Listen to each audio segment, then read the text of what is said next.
Right, we can go ahead and get started, guys. In case you hadn't noticed, I'm not Justin. Actually, Justin texted me last night and said that he had a scheduling issue. He's traveling and he asked me to fill in on just in time today. So, of course,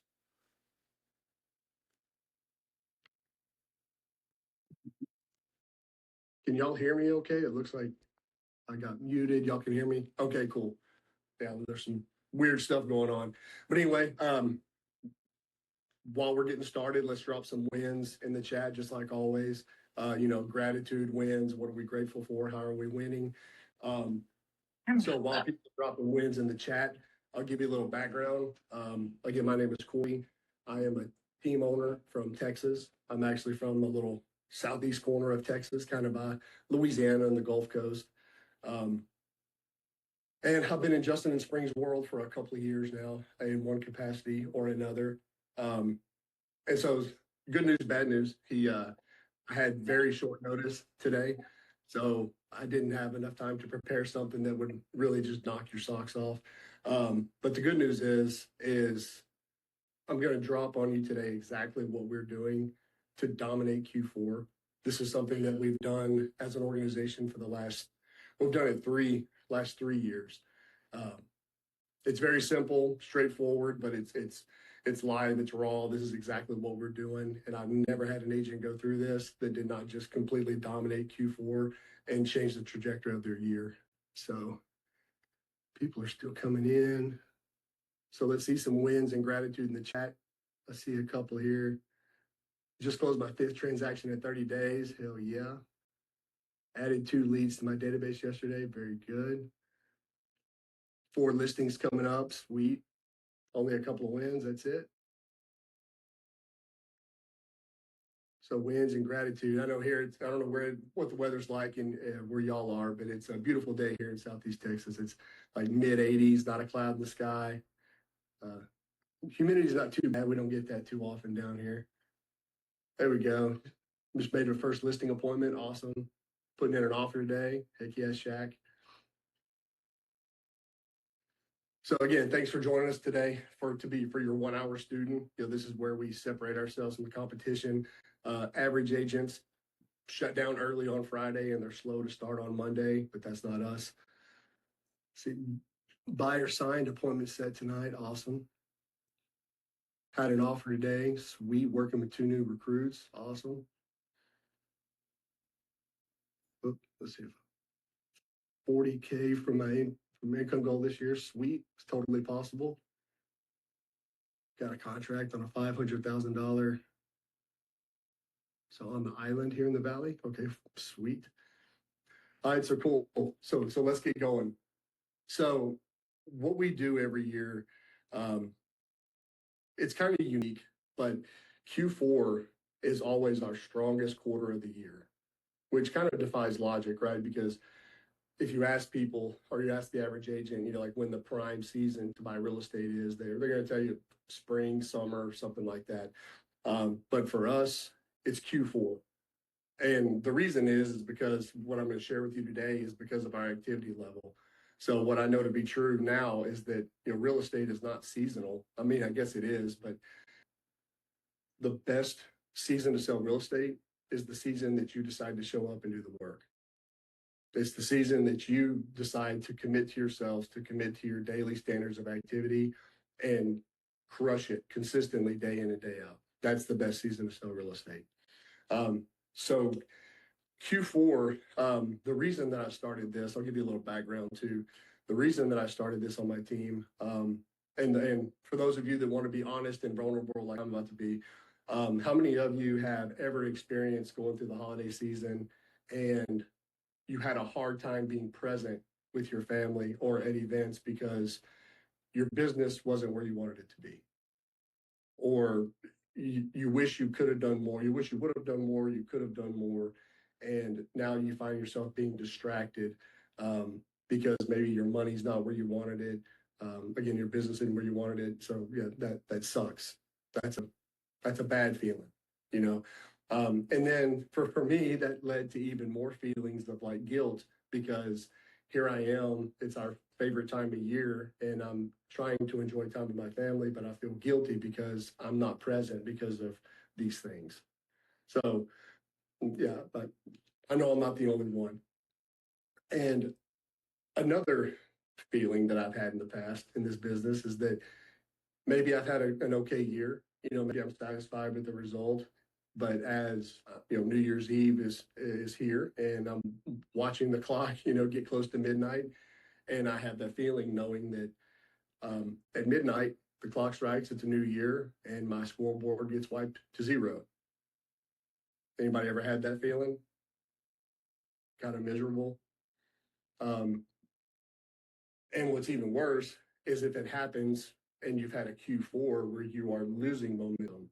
So now not only is your scoreboard being wiped out, but now you you're almost at a stop, right? You've got to get all of this back rolling again, and it can feel heavy.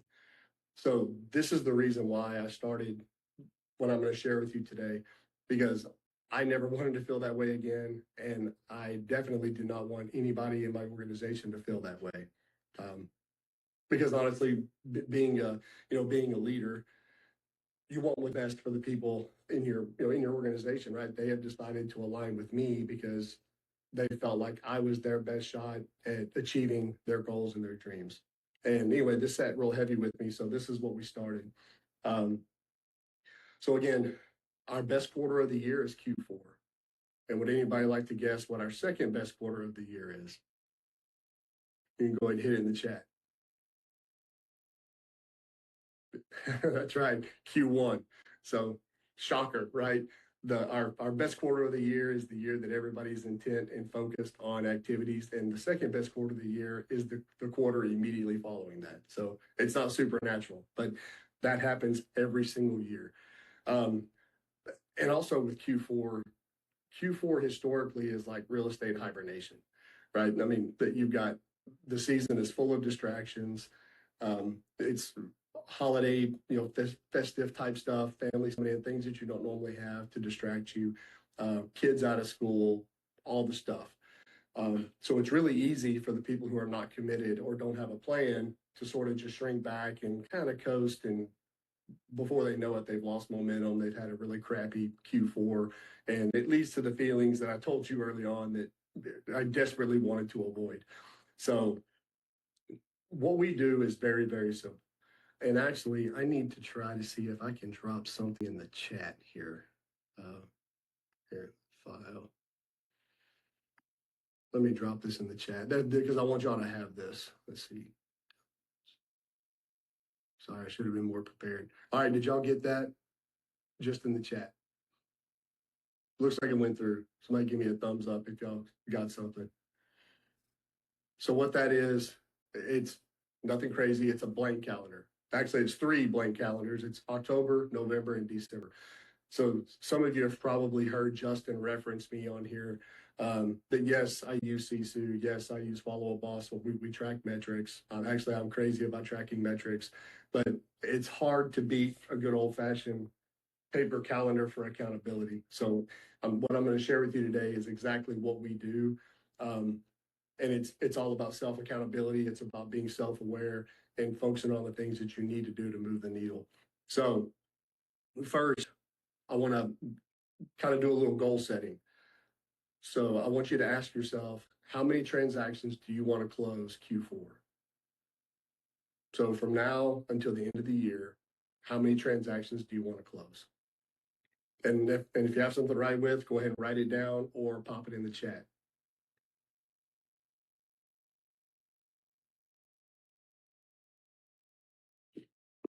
And honestly, I would also ask yourself to stretch a little bit. What would be a stretch?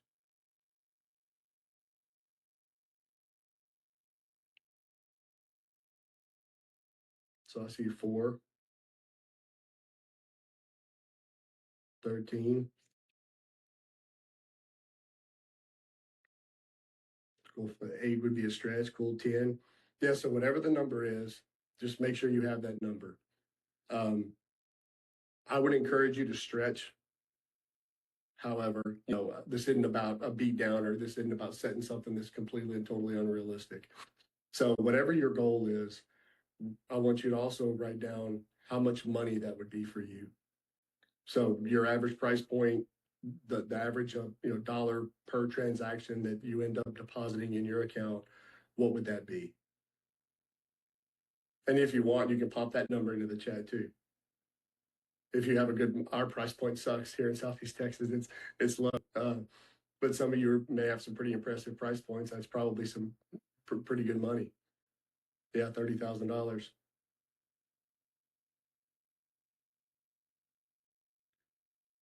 So you've got the number of closings that you need, and you've got the money that would make you, right? And we'll come back to the money in a minute, but what I want you to do is I also want you to consider how many pendings you need to put under. So how many under contracts do you need Q4? Because if you need 10, if you want to close 10, if 10 is your number, you need more than 10 pendings, because we know unless you're in a market or your sales and service is so awesome, or your contract to close is so tight that you close 100%, but that's not us. So if you need 10 closings, at least 12 pendings is what I would suggest. So you want to make sure that you have those numbers. So what we're going to do, print up your calendars, and on the back, that's where you're going to put these pendings and closings. So what I recommend is on the left-hand side of your paper, on the back, put your pendings, and then put in, so let's go with the number 10, right?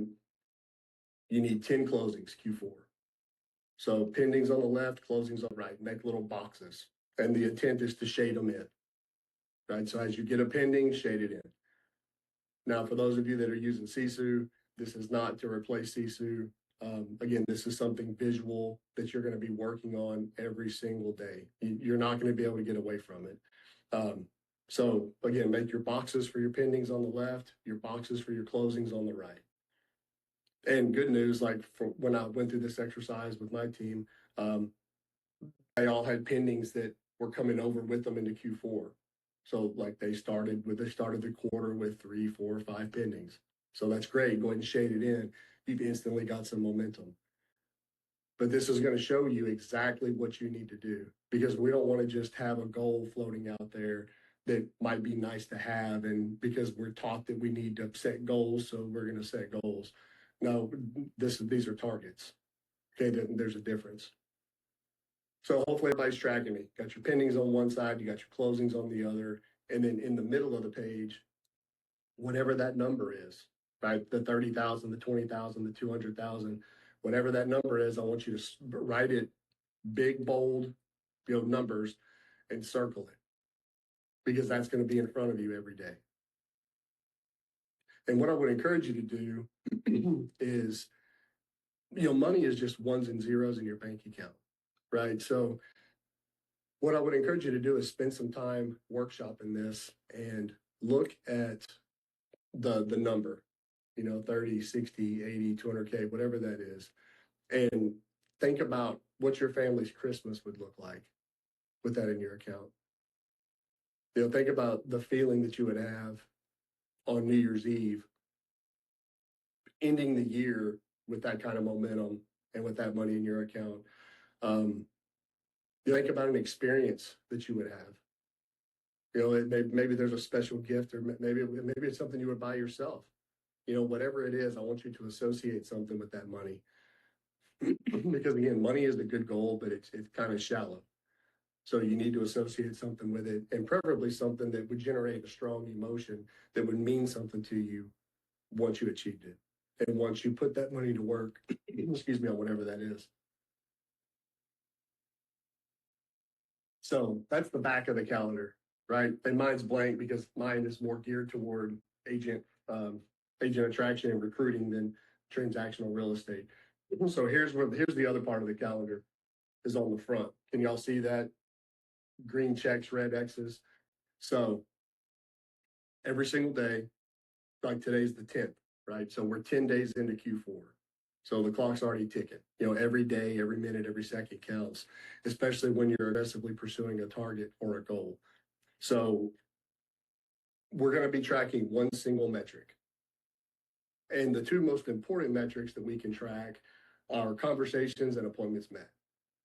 We know that those are the metrics that tell me everything about your business. So I would encourage you to focus on just conversations. So for the purposes of checking boxes and tracking your progress, 2-minute conversations. Um, if you use Sisu, it would be easy to go back and track your numbers because take your total number of conversations for the year, divided by the number of deals you've already closed. That tells you how many conversations you need to close a deal. Now, if you don't know your numbers, that's fine. We're just going to use industry averages. And the industry averages, actually, here's a little, does anybody know on average, how many 2-minute conversations does it take to close a transaction?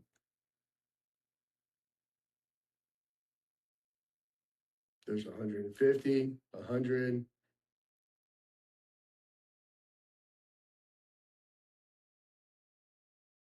Nobody on my team must be on here because they know the answer or they don't want to cheat.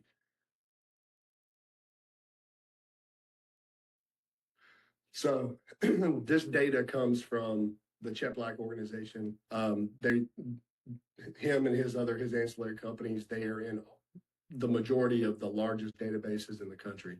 And so the average number of 2-minute conversations it takes to equal a closed transaction is 35. So that doesn't mean that that's what your numbers are. Like, for example, mine, when I look at my numbers, for every 29 conversations I have, I close a deal.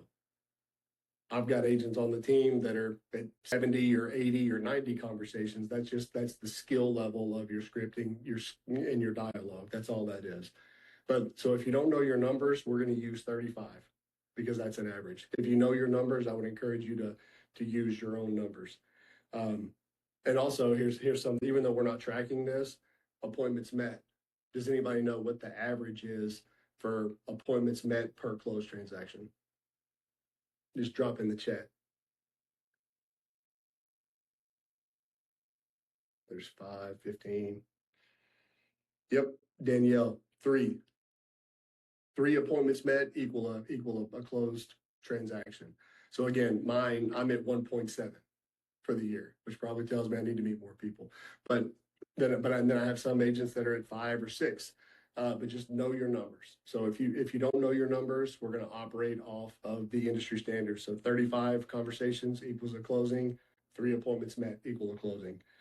So let's say that for our purposes here that we wanted 10 closings for Q4.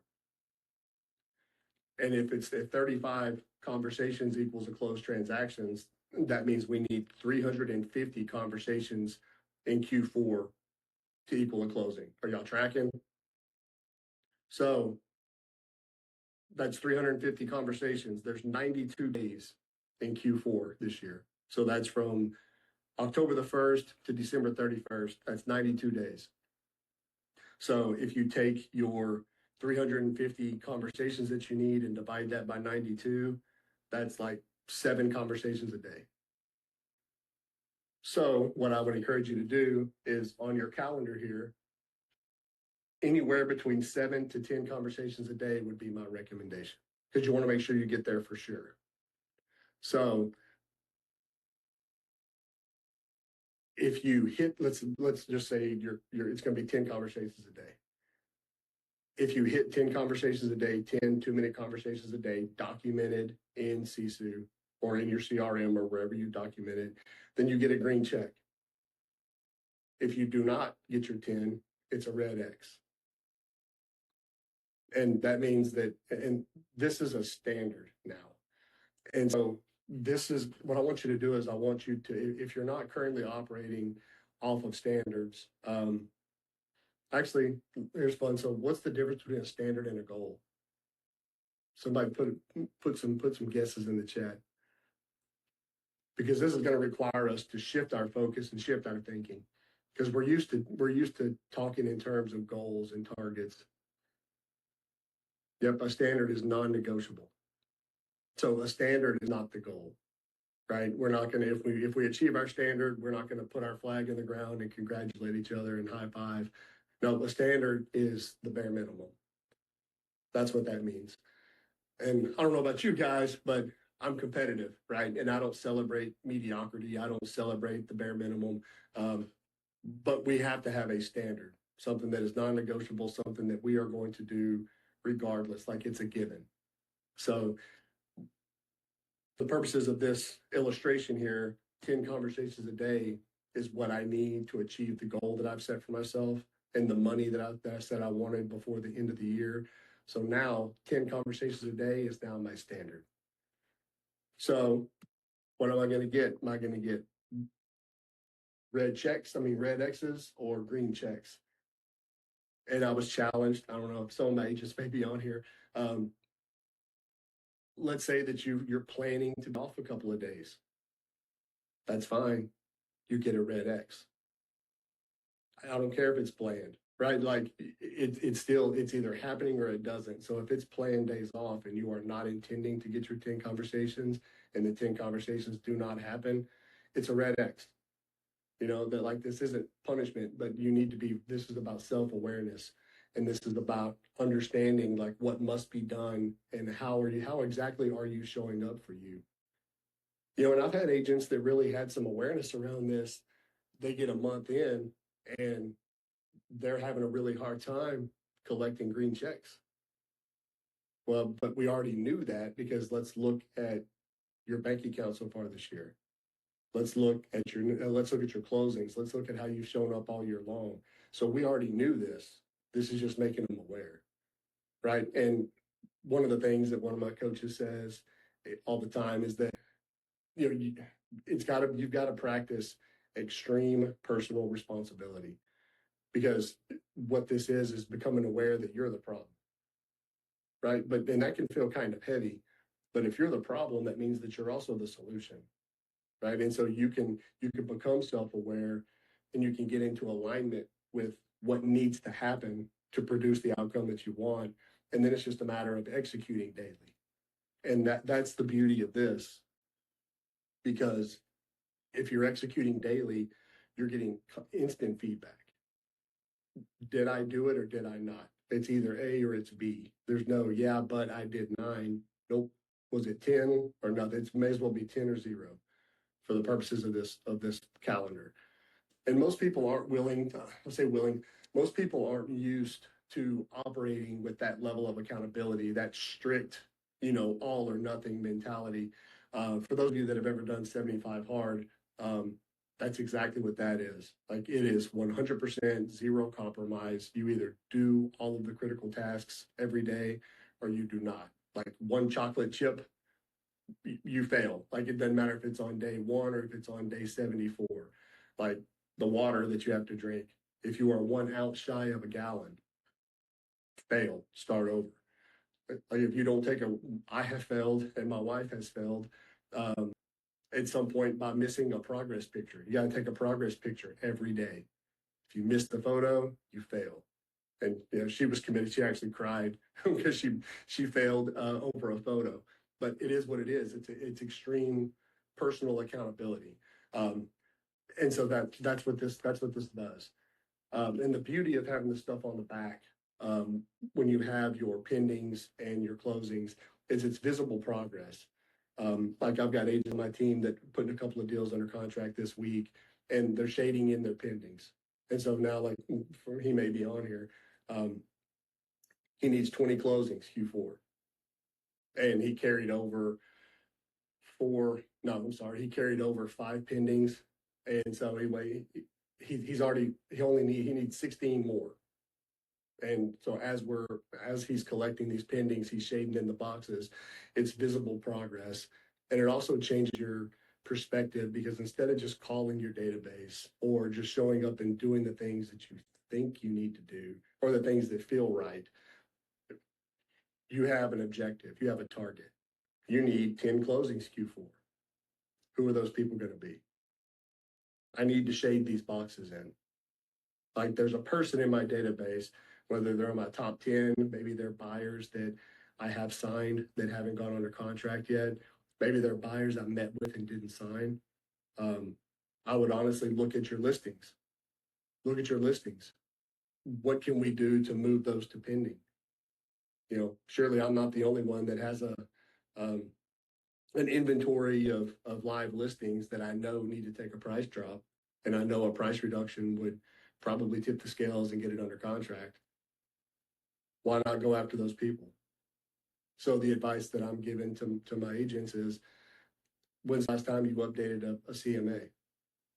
Generate a new market report based on new current market data, and have a candid conversation with your sellers about where the market is, and then tell them a story, right? So when you deliver the market information to them, tell them a story about another one of our sellers who was in the same position that they're in, been kind of beat up by the market, right? And then listings kind of gotten stale, and they were resistant, they were reluctant to reducing the price of the house, knowing that that's what needed to happen.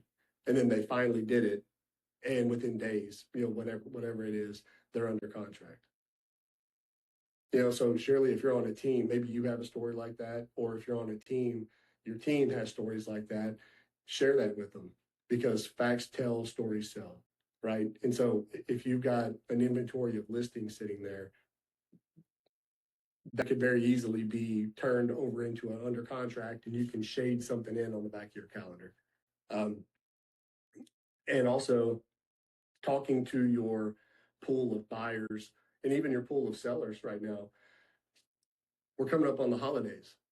And so I know that most of the people that we're talking to right now, we're having conversations around um, whether they would like to be moved in and settled before the holidays, whether it's before Thanksgiving or before Christmas. And so coming at your people, if you haven't had that conversation with them yet, um, that may be a good way to kick up some motivation that you may have not known was there. Maybe they don't care about it. Maybe they do.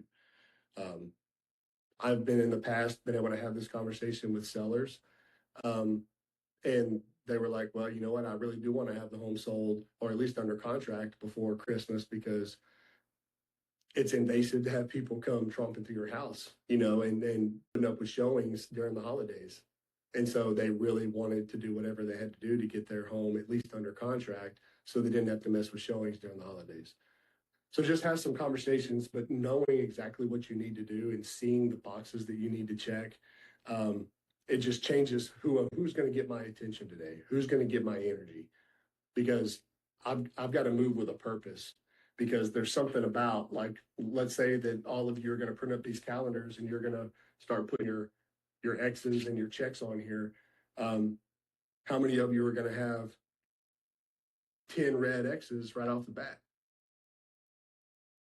So, but if you're going to achieve your target, all the conversations that needed to happen those days still need to happen. So it's time to catch up. And so that's one of the beautiful things about visibly checking something off, is the fact that, time is ticking. And the people that, the people that I've witnessed that crush it, that just operate at a crazy high level, they all operate with urgency, so that they know what has to be done, and they attack it and they do it. Now that doesn't mean that they're all go all the time, because you'll just burn up. You can't do that. But whatever your number one thing is, which in this case is conversations, that's the number one thing that we can control. That's the one metric that we are tracking. Do that first. So we start our days with script and role play, and then immediately let's get our conversations in. Because if you have whatever task is the most important, the earlier in the day that you do it, the more likely it is that it gets done. Because one thing that I know to be true is that if I postpone something, or if I delay something till later in the day, life has time to, mess with me. Things come up, all the got a minutes, or something comes up with a deal. And next thing I know, it's 4 o'clock and I have yet to do the most important thing I need to do. So, yes, so like you're operating on a 2-month timeline. So you are, because, and that's a great point that I forgot to mention. It's actually a vital point that I forgot to mention. Because again, like I said, none of this is put together. Kind of got hit on the fly. But thank you. The pendings, you have to have your pending boxes checked and filled in by December 1, because it is possible that you can get something and maybe it's a cash deal and it might close quick, but don't plan for that, right? So you've got to have all your pending boxes checked. You've got 2 months. Well, actually less than 2 months because it's October the 10th today. So you've got to operate with urgency. You've got to move with a purpose to get those pending boxes checked. And then you've got fish on the line, right? You got to reel those babies in by the end of December. So the result of this, again, I'll tell you, actually, she may be on here. An agent of mine. So last year, she had only been with us for a couple of months last year. Anyway, in Q4, she committed to the sprint. And I don't think she did it to this level, but she was successful in it and had a great Q4. She took off pretty much the whole month of January. She had a surgical procedure and missed the whole month. But she closed 2 or 3 deals in January because of the work she did in Q4. And she tells us about that experience all the time, that I've never had an agent do this and regret doing it. That they've always had Q4 was always the best quarter that they've ever had, followed by Q1. So they started the year strong. Now it kind of sucks that maybe I should adopt the same strategy in the summertime, to kind of help people get through some of the distractions of kids being out of school and vacations and other things like that. But this is something we've done Q4 every year, and every single year, I've never had an agent commit to this that did not have the best quarter of their year. And on top of that, I've never had an agent do this and didn't start the year with closings and money, which is the exact opposite of what I've described at the beginning, which was, feeling depressed over the holidays and feeling lack over the holidays because you lose momentum, and then having those same feelings starting the year with your back against the wall. So you're in control. And this just forces you to focus on the things that are the most important, which is conversations, and what you need to do. You've got your boxes to check, you got to close them. And it almost becomes obsessive, like Adam on here that you see in the comments. He's one of ours. It's obsessive. He's like a mad scientist. He's got his whiteboard with all of his stuff, and and he's got the back of his sheet is all color coded, and he's got names, but he's got control of his business. He knows who is most likely to go under contract, and he is working strategically, just very methodical about how he's approaching this. And somebody like that, would you think that somebody like that has a high likelihood of achieving their goal? Yes or no? Yeah, absolutely. As opposed to somebody who has no plan, and they're just kind of go with the flow and do as much as I can. And my goal is 10. I'm going to get there. Let's how. So how are you going to get there? So with that being said, how do you know how effective you're being? Right. So let's look at maybe you've had a good year up till now, right? But honestly, let's drop in the chat. How many of us on here are actually on pace to hit the target that we set for ourselves for 2025? Just put a yes or a no. I know I'm a no. I'll say it. I'm a no. Yep, a lot of no's. So here's something else. How close are you? If you committed to this in Q4 and you adopted the plan that I just gave you, how many of you are within, or yes or no, are you within reach? Could you catch your goal still? Yeah, within reach, achievable? No, yes, no. So here's the thing. If it's a yes, I've got the great answer for both. If it's a yes, if it's within reach, if you adopt this and you go hard to give yourself a chance, if it's within reach, do it. Ensure that you hit your target at the end of the year. And now that builds confidence, right? Because now you're the person that I say I'm going to do something and I do it. And now you can build on that next year, right? Now imagine what that will do for your 2026, because the number one factor, right, of how your 2026 is going to go is how you end 2025. And you have the opportunity to end 2025 on fire. But you have to commit to something like this. And it doesn't have to be this. I would just encourage you. This is very simple. It's very, it's easy. You can carry this piece of paper with you anywhere and you can't hide from it. But anyway, for those of you that said that it was a no, right? That no, you're not in reach. What have you got to lose by implementing this? The worst thing that can happen, you manufacture some momentum. And momentum has to be manufactured, right? You're not just going to catch it. So worst case scenario, you manufacture some momentum and you make money Q4. You have a profitable Q4, and now you're starting 2026 with a head of steam. So neither one sounds too bad, right? And so, and if you're one of the agents too on here, that you're behind on your targets, and even if you committed to this, that your goals are out of reach, hey, that's fine, right? One of the things that I always say, it's okay to be where you are, but it's not okay to stay there. And so you need a plan, right? A tactical, actionable plan that you can put into place to get yourself into motion. And what better way to do than to print up a simple, stupid little calendar and start putting some green X's and red X on there. And when you find that you're taking some losses, like the red X's are okay, they're going to happen. They should kind of piss you off a little bit, right? And make you think, but now it should use it as an education. What do I need to do? How do I have to operate? Do I have to start sooner? Do I have to prioritize this one activity? Who do I have to contact? Like, what do I have to do to get a green check on that box? And you should see more and more and more green checks as you progress into this month.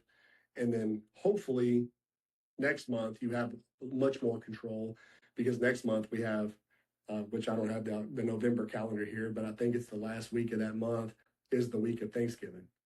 So we know that there's going to be distractions. There's going to be time off. Even if you're a psycho and you want to prospect on Thanksgiving Day, you're probably not going to have the best results, with speaking to your people. So you need to plan and make sure that you execute on the things that you need to do. And if you know you're taking off like a weekend, which I have red X's on the weekends here because I really try to reserve that time.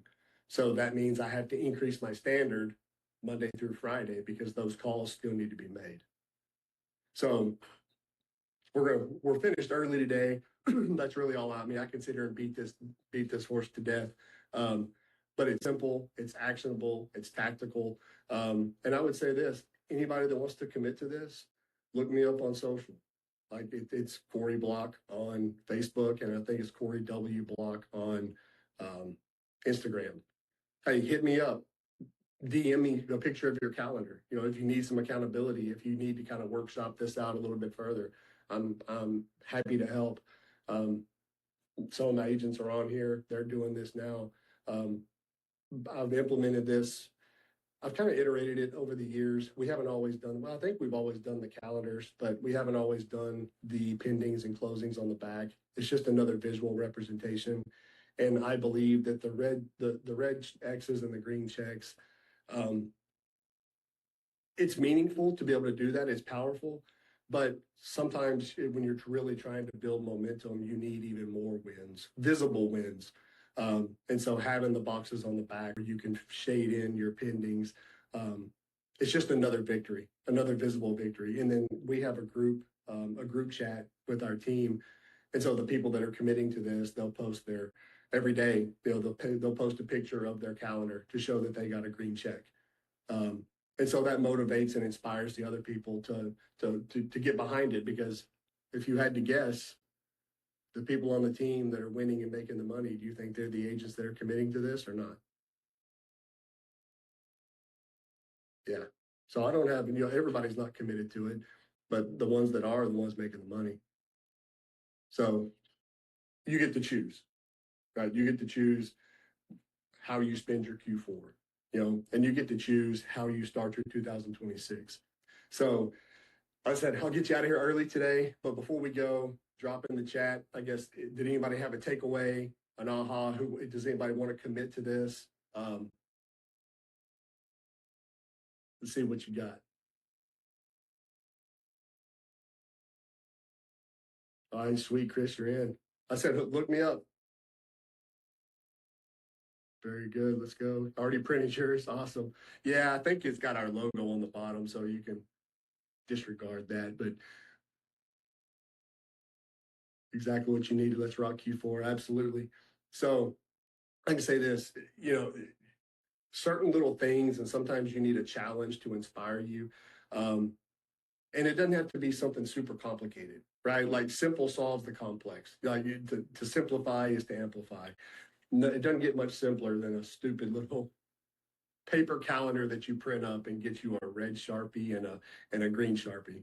Hell, plus I just realized it's even Christmas colors, so it's even festive. But simple, simple, simple.